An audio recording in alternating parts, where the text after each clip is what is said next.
সবার অধিকার নিশ্চিত করতে চায় সরকার, পুলিশকে নির্ভয়ে কাজ করার আহ্বান প্রধান উপদেষ্টার। দ্রব্যমূল্য নিয়ন্ত্রণের চেষ্টা চলছে। জুলাই আগস্ট হত্যার বিচারের ধীর গতিতে শহীদদের স্বজনদের ক্ষোভ, মামলায় সহায়তার জন্য 7 দিনের মধ্যে সেল গঠন, আশ্বাস আইন উপদেষ্টার।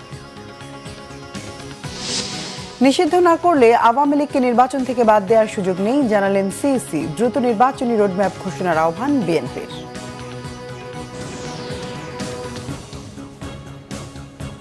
দেখছিলেন ক্রাউন সিমেন্ট, সংবাদ শিরোনাম। জুলাই অভ্যুত্থানের উদ্দেশ্য ধারণ করে দায়িত্ব পালনের জন্য মাঠ প্রশাসনের কর্মকর্তাদের নির্দেশ দিয়েছেন অন্তর্বর্তীকালীন সরকারের প্রধান উপদেষ্টা অধ্যাপক মোহাম্মদ ইউনূস। প্রধান উপদেষ্টা বলেন, সবার অধিকার নিশ্চিত করতে চায় সরকার। কিছু কিছু মানুষের অধিকার রক্ষায় সচেষ্ট না থাকা নিয়ে সরকারের বিরুদ্ধে যে প্রচারণা, তা যেন কোনোভাবেই সত্য না হয়, সেজন্য মাঠ প্রশাসনকে সজাগ থাকার কথা বলেন ডক্টর ইউনূস। মাঠ প্রশাসনের কর্মকর্তাদের সাথে ভিডিও কনফারেন্সে মত বিনিময়ের সময় প্রধান উপদেষ্টা এসব কথা বলেন। প্রধান উপদেষ্টা বলেন, মাঠ প্রশাসনে আসল সরকার। পুলিশের মধ্যে যারা অপরাধী তাদের অবশ্যই শাস্তি হবে জানিয়ে অন্যদের নির্ভয়ে দায়িত্ব পালনের আহ্বান জানান প্রধান উপদেষ্টা। এছাড়া আসছে রমজানে দ্রব্যমূল্য নিয়ন্ত্রণে সরকার চেষ্টা চালিয়ে যাচ্ছে বলেও জানান তিনি। ছাত্র জনতার আন্দোলনে শহীদদের বিচার কাজ ধীরগতির অভিযোগ তুলে ক্ষোভ ঝাড়লেন শহীদদের স্বজনরা। তাদের অভিযোগ, মামলা না দিতে হুমকির কারণে নিরাপত্তাহীনতায় ভুগছেন তারা। ঢাকা দক্ষিণ সিটি কর্পোরেশনের অডিটোরিয়ামে জুলাই শহীদ স্মৃতি ফাউন্ডেশন আয়োজিত শহীদ পরিবারের মধ্যে আর্থিক চেক বিতরণ অনুষ্ঠানে এমন অভিযোগ করা হয়। ঢাকা বিভাগের ৭৭ জন শহীদের পরিবার ও স্বজনরা এতে অংশ নেন। অন্তর্বর্তী সরকারের 5 জন উপদেষ্টা অনুষ্ঠানে উপস্থিত ছিলেন। আইন উপদেষ্টা আসিফ নজরুল মামলায় সহায়তার জন্য 7 দিনের মধ্যে সেল গঠনের আশ্বাস দেন। জানান, শহীদ পরিবারের নিরাপত্তার বিষয়টিও সরকার বিবেচনা করবে। জুলাই হত্যাকাণ্ডের বিচার সরকারের প্রধান কাজ উল্লেখ করে বিচার প্রক্রিয়া শুরু হয়েছে বলেও জানান আরেক উপদেষ্টা রিজওয়ানা হাসান। পরে জুলাই শহীদ স্মৃতি ফাউন্ডেশনের পক্ষ থেকে শহীদ পরিবারের সদস্যদের হাতে আর্থিক অনুদানের চেক তুলে দেন উপদেষ্টারা। সব রাজনৈতিক দল নিয়ে বসে দ্রুত নির্বাচনী রোডম্যাপ ঘোষণা করতে সরকারের প্রতি আহ্বান জানিয়েছেন বিএনপির নেতারা। খুনি হাসিনা ও তার দোসরদের সৃষ্ট অরাজকতার শীর্ষক নাগরিক সমাবেশে তারা এসব কথা বলেন। এ সময় বিএনপি চেয়ারপারসনের উপদেষ্টা আব্দুস সালাম বলেন, গণতন্ত্র না থাকলে ষড়যন্ত্র আরও বাড়বে। বিরোধী রাজনৈতিক দলগুলোকে ঐক্যবদ্ধ থাকার আহ্বানও জানান তিনি। বলেন, আধিপত্যবাদের পক্ষে শক্তিকে অপসারণ না করলে গণতন্ত্র প্রতিষ্ঠা হবে না। দেশের মানুষের ভাগ্য নিজেদেরকে নির্ধারণ করতে হবে। সমাবেশে বিএনপির ভাইস চেয়ারম্যান শামসুজ্জামান দুদু বলেন, দেশে ভয়াবহ ষড়যন্ত্র চলছে, এর থেকে বাঁচতে হলে সবাইকে সতর্ক থাকতে হবে। গণতন্ত্র পুনরুদ্ধারে নির্বাচনের বিকল্প নেই। কারো দল গঠন নিয়ে কোনো আপত্তি নেই, তবে বিশেষ প্রক্রিয়ায় ক্ষমতা দখল করতে চাইলে আপত্তি আছে বলে তিনি মন্তব্য করেন। শেখ পরিবারকে গণতন্ত্র হত্যাকারী আখ্যায়িত করে তাদের দ্রুত বিচারের দাবি জানান শামসুজ্জামান দুদু। ঘৃণা স্তম্ভে শেখ হাসিনার আরেকটি গ্রাফিতি যুক্ত করেছে শিক্ষার্থীরা। দুপুরে ঢাকা বিশ্ববিদ্যালয়ের রাজু ভাস্কর্যের সামনে ওই গ্রাফিতিতে জুতা নিক্ষেপের সময় শিক্ষার্থীদের সঙ্গে যোগ দেন পথচারীদের অনেকেই।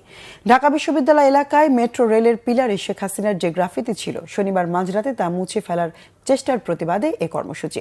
শিক্ষার্থীরা বলেন, এই কর্মসূচির মধ্য দিয়ে তরুণ প্রজন্ম আবারও জুলাই স্পিরিটের জানান দিয়েছে। যে কোনো অন্যায় অত্যাচারের বিরুদ্ধে সাধারণ ছাত্র জনতা মাঠে থাকবে। প্রতি বছর 5 আগস্ট ঘৃণা স্তম্ভে জুতা নিক্ষেপ করা হবে জানিয়ে যতবার এটি মুছে ফেলার চেষ্টা করা হবে ততবারই এই কর্মসূচি চলবে বলে ঘোষণা শিক্ষার্থীদের। স্বরাষ্ট্র উপদেষ্টা লেফটেন্যান্ট জেনারেল মোহাম্মদ জাহাঙ্গীর আলম চৌধুরী বলেছেন, মিয়ানমারে উদ্ভূত পরিস্থিতিতে দেশটির সরকারি বাহিনী ও আরাকান আর্মি উভয় পক্ষের সাথে যোগাযোগ রক্ষা করা হচ্ছে। দুপুরে টেকনাফের বিভিন্ন সীমান্ত এলাকা, বিভিন্ন বিওপি ও ব্যাটালিয়ন কার্যালয় পরিদর্শনের পর দমদমিয়া জেটিঘাট এলাকায় সাংবাদিকদের প্রশ্নের জবাবে এই কথা বলেন তিনি। জানান, মিয়ানমারের অভ্যন্তরে উদ্ভূত পরিস্থিতিতে সীমান্তে বিজিবির জনবলের পাশাপাশি গোয়েন্দা সংস্থার কার্যক্রমও বাড়ানো হয়েছে। অসাধু দালালের সহায়তায় কিছু রোহিঙ্গা বাংলাদেশে অনুপ্রবেশ করেছে উল্লেখ করে স্বরাষ্ট্র উপদেষ্টা বলেন, এরই মধ্যে 50 থেকে 60 হাজার রোহিঙ্গা বাংলাদেশে চলে এসেছে। এখনও তাদের নিবন্ধন হয়নি। তাদের মধ্যে অনেকে আহত হয়ে আসেন। ওই পরিস্থিতিতে তাদের ফেরত দেয়া অমানবিক। এ সময় যে কোনো মূল্যে সীমান্তে মাদক আসা প্রতিহতের ঘোষণা দেন স্বরাষ্ট্র উপদেষ্টা। দর্শক, মিরপুর স্টেডিয়ামে আছেন বিশেষ প্রতিনিধি মনির হোসেন খান। চলে যাচ্ছি তার কাছে। মনির, বিপিএল দেখতে দর্শক উপস্থিতি কেমন দেখছেন, আর টিকিট নিয়ে দর্শক যে অসন্তোষ ছিল তার অবস্থা এখন কেমন দেখছেন? যেবা জানেন যে বিপিএল এর 11তম আসর আজকে থেকে শুরু হয়েছে। প্রথম ম্যাচটা মাঠে গড়াচ্ছে। এরই মধ্যে কিন্তু আমরা দেখেছি যে এখানে তো আসলে দুইটা বিষয়, একটা মাঠের খেলা এবং মাঠের বাইরের দর্শকদের অ্যাপিয়ারেন্স যেটা সেটা আমি যদি দেখি যে দর্শক সমাগম সেটা কিন্তু খেলার একটা ইনিংস শেষ হয়ে আরেকটা ইনিংস চলছে, তারপরেও কিন্তু এখনো কিছু দর্শক আমরা দেখছি যে মাঠে ঢোকার চেষ্টা করছে। হ্যাঁ, আর খেলার যে পার্টটা বলবো যে প্রথম ম্যাচে আমরা যে এটা সবাই টেনশন করে যে মিরপুরের উইকেটে রান হবে কি হবে না, সেই হিসাবে যদি দেখি যে প্রথম ইনিংসে 198 রান হয়েছে এবং সেটা চেস করছে বরিশাল, সেই হিসাবে কিন্তু উইকেটে যথেষ্ট রান আছে এবং মাঠের দর্শক প্রচুর আগ্রহ নিয়ে কিন্তু এসেছেন। টিকিট নিয়ে একটা সমস্যা তৈরি হয়েছিল, গতকালকে অনেকেই টিকিট পাননি, আজকেও কিন্তু অনেকেই টিকিট পাননি এবং টিকিট না যারা পেয়েছেন একটু দেরিতে পেয়েছেন, এখানে এসে গেটে ঢোকার সময়ও কিন্তু একটা সমস্যার সম্মুখীন হয়েছিলেন তারা, সেই কারণে একটা দর্শক কিছু ক্ষুব্ধ হয়েছেন, বিসিবির গেট ভাঙচুর করেছেন।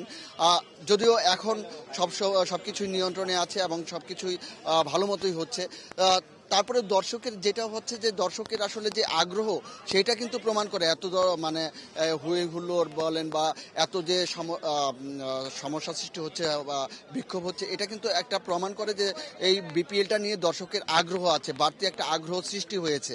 এবং এইটা যদি মাঠের ক্রিকেটটা যদি ভালো মতো গড়ায় বা খেলাটা যদি ভালো মতো হয়, দর্শকরা যদি তাদের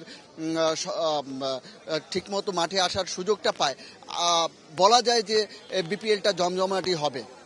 জেবা, ধন্যবাদ আপনাকে। দর্শক, বিপিএল এর সর্বশেষ পরিস্থিতি জানলাম সহকর্মী মনির হোসেন খানের কাছ থেকে। এরই সাথে শেষ করছি সংবাদ। পরের সংবাদ সন্ধ্যা 6টায়, এর আগে বিকেল 5টায় রয়েছে নিউজ টপ 10। দেখার আমন্ত্রণ রইল। এছাড়া বাংলাভিশন সংবাদ ও সংবাদ সংশ্লিষ্ট অনুষ্ঠান দেখতে ভিজিট করুন www.bvnews24.com ও facebook.com/banglavisionnews এবং সাবস্ক্রাইব করুন youtube.com/banglavisionnews। এতক্ষণ সঙ্গে থাকায় ধন্যবাদ সবাইকে।